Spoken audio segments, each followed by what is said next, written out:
Bienvenue dans cette nouvelle vidéo. Aujourd'hui, on va explorer l'île d'Okunoshima ou la fameuse île aux lapins. Mais cette île est également tristement célèbre pour son passé plutôt sombre. Tellement sombre que pendant des décennies, cette île a tout simplement été effacée des cartes officielles par le gouvernement japonais. Pourquoi ? Parce qu'elle abritait une usine de production d'armes chimiques ultra secrète. Tout commence en 1929. Le Japon a signé le protocole de Genève qui interdit l'usage des armes chimiques mais pas leur fabrication. L'armée choisit alors Okunoshima pour son isolement. On y construit une immense centrale électrique et des laboratoires de recherche. Pendant la guerre, plus de 6000 tonnes de gaz toxiques y sont produites, du gaz moutarde, du gaz lacrymogène et de la léwicite. Beaucoup d'ouvriers, qui étaient en grande partie des étudiants mobilisés, ignoraient même ce qu'ils fabriquaient réellement. Les conditions de travail étaient atroces et les protections insuffisantes. De nombreux employés développèrent des maladies graves, brûlures chimiques, problèmes respiratoires, cancers ou lésions pulmonaires permanentes. L'armée a fait construire dès 1937 une véritable unité hospitalière sur l'île dotée d'une trentaine de lits et d'une salle de traitement des gaz. La médecine militaire était prise au piège de ses propres secrets et ne pouvait suivre que des protocoles rudimentaires. Par exemple, pour les projections de gaz ou de léwicite, les médecins appliquaient des solutions de blanchiment très agressives pour neutraliser le produit suivi de pommades apaisantes. Les brûlures étant profondes, elles provoquaient des cloques géantes. Par ailleurs, les standards de sécurité étaient si bas que la principale réponse médicale de l'armée lorsqu'un ouvrier était trop intoxiqué par un gaz consistait simplement à le transférer dans un autre département manipulant un gaz différent. Après 1945, des milliers d'anciens employés se sont retrouvés livrés à eux-mêmes avec des séquelles pulmonaires irréversibles. Le gouvernement japonais a mis près d'une décennie à reconnaître leur statut. À partir de 1954, l'État a mis en place un cadre de prise en charge gratuite des soins. Le centre névralgique de cette médecine est devenu l'hôpital de Tadanoumi en collaboration avec la faculté de médecine de l'université de Hiroshima. Les médecins de cet hôpital ont accumulé plus de 4000 dossiers cliniques, créant ainsi une expertise unique mais tragique sur le traitement des pathologies chimiques chroniques. D'autres victimes de la fabrication de ces armes sur l'île étaient les chevaux ayant servi de cobayes. Les scientifiques militaires avaient besoin de mesurer les effets des gaz sur des organismes de grande taille, proches de la masse corporelle humaine ou utiles à l'armée. Des chevaux étaient enfermés dans des chambres à gaz hermétiques ou attachés en extérieur. On libérait ensuite les toxines pour observer le temps d'incapacitation, les doses mortelles et les types de lésions cutanées ou pulmonaires. Pratiquement aucun cheval n'en sortait vivant, ceux qui survivaient étaient euthanasiés pour être autopsiés. Mais où et comment ces armes chimiques ont-elles ensuite été utilisées ? Les gaz toxiques produits à Okunoshima ont été massivement acheminés vers le front de la Seconde Guerre sino-japonaise. L'armée impériale japonaise y a eu recours de manière systématique afin de briser les lignes de défense fortifiées de l'armée régulière chinoise et terroriser les mouvements de résistance. Si le Japon avait signé le protocole de Genève de 1925, il ne l'avait pas ratifié. Pour masquer l'utilisation de ces gaz aux yeux des observateurs occidentaux, l'état-major n'utilisait jamais le mot « gaz » dans ses ordres officiels. Les munitions chimiques étaient appelées balles rouges pour les gaz éternuants et les arsines, ou balles jaunes pour le gaz moutarde et les vésicants. Les historiens estiment que l'armée japonaise a utilisé des armes chimiques à plus de 2000 reprises en Chine. Les batailles de Wuhan et de Chengde en sont des exemples majeurs. La tactique de l'incapacitation était utilisée. Souvent, l'armée ne cherchait pas à tuer immédiatement avec le gaz, car les vents changeants rendaient les gaz mortels pour leurs propres troupes.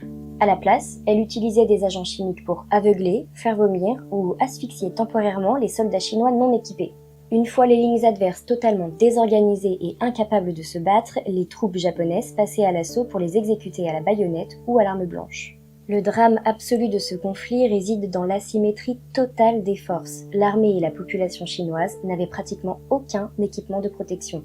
Les soldats et civils chinois qui n'avaient pas de masque à gaz devaient imbiber des morceaux de tissu d'eau, parfois d'urine, ou y enrouler du charbon de bois pilé pour tenter de filtrer l'air.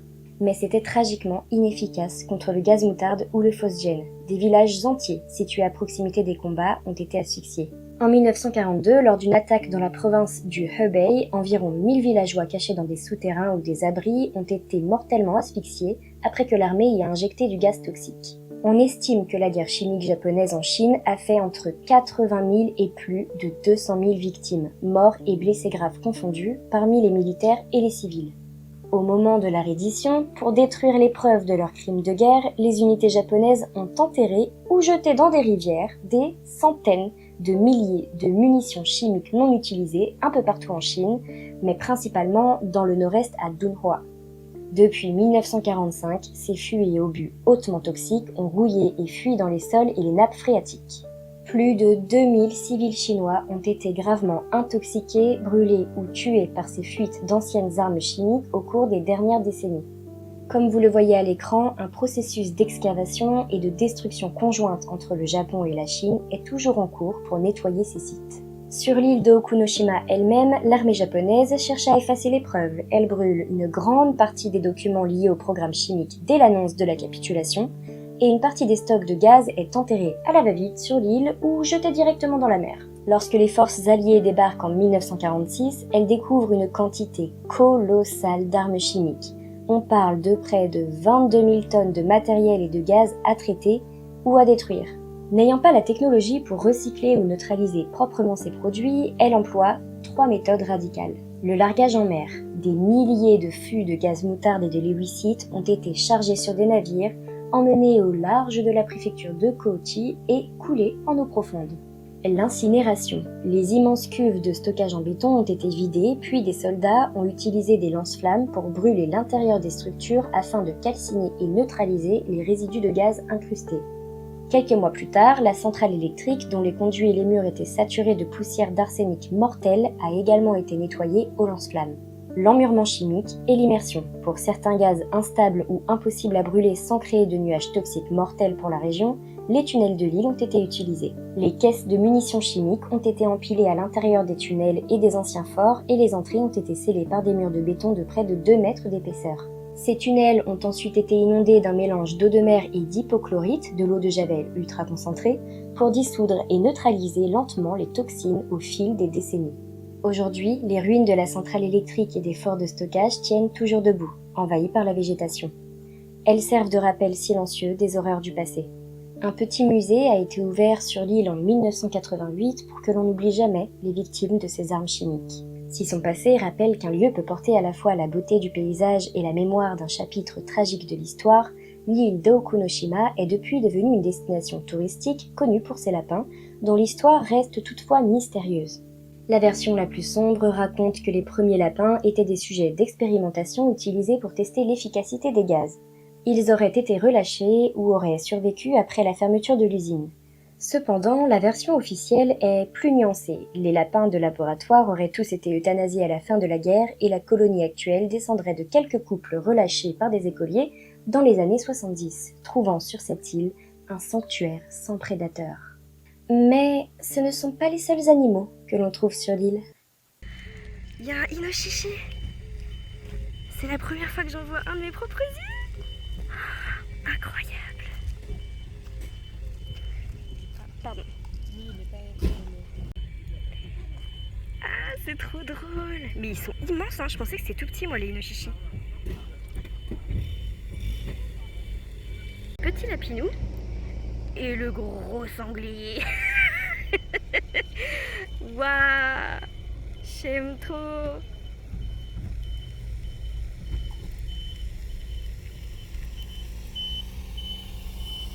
Mais qu'est-ce qu'il mange?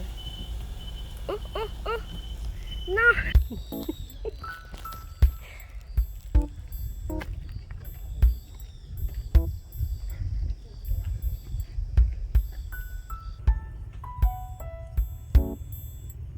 Ah, il est en train de manger.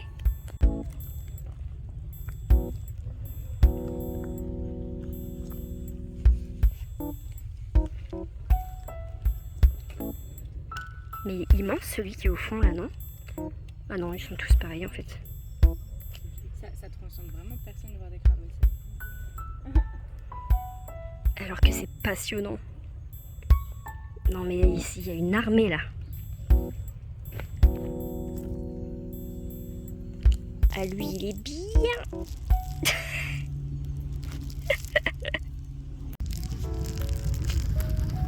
Ah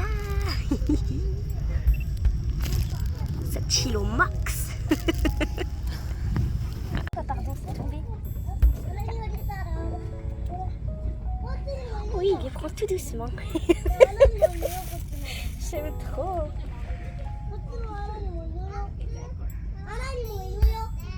Il prend son temps, il est...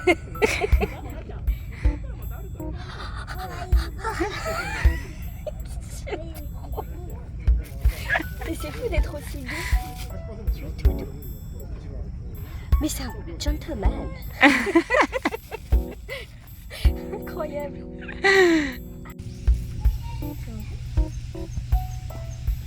Bah d'accord. Tu vois, je trouve qu'il a réagi vachement tard. C'est seulement quand il a enfin senti qu'il s'est dit « Oh, il y a un truc là devant mon visage ».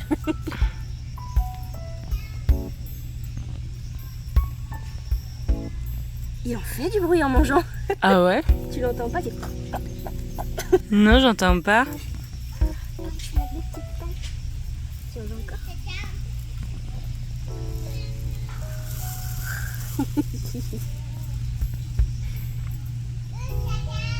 Et je trouve ça hilarant vraiment comme on l'entend manger. Oh, pardon. Oh.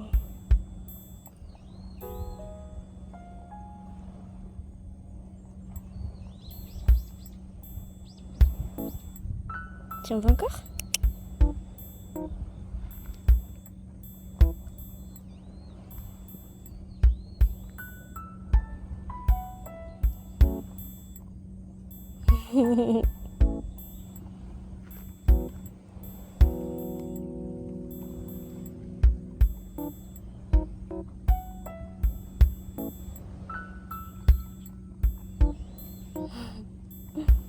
Et bienvenue au Japon. Ça, ce sont des toiles d'araignée avec les araignées dessus évidemment. Juste au-dessus de nos têtes. Ouais. Oh mon dieu. J'ai trouvé une machine à boisson Red Bull. En tout cas trop stylé, tous les Red Bull qu'il y a dedans. Vraiment, j'ai trop hâte de tout essayer. Hein. Ça y est, on arrive à la fin de cette vidéo. Si elle vous a plu, comme d'habitude, n'hésitez pas à liker, commenter, partager. Ça m'aide énormément. Et bien sûr, à vous abonner si mon contenu vous plaît. Et moi, je vous dis à très bientôt pour une prochaine vidéo. Bye bye!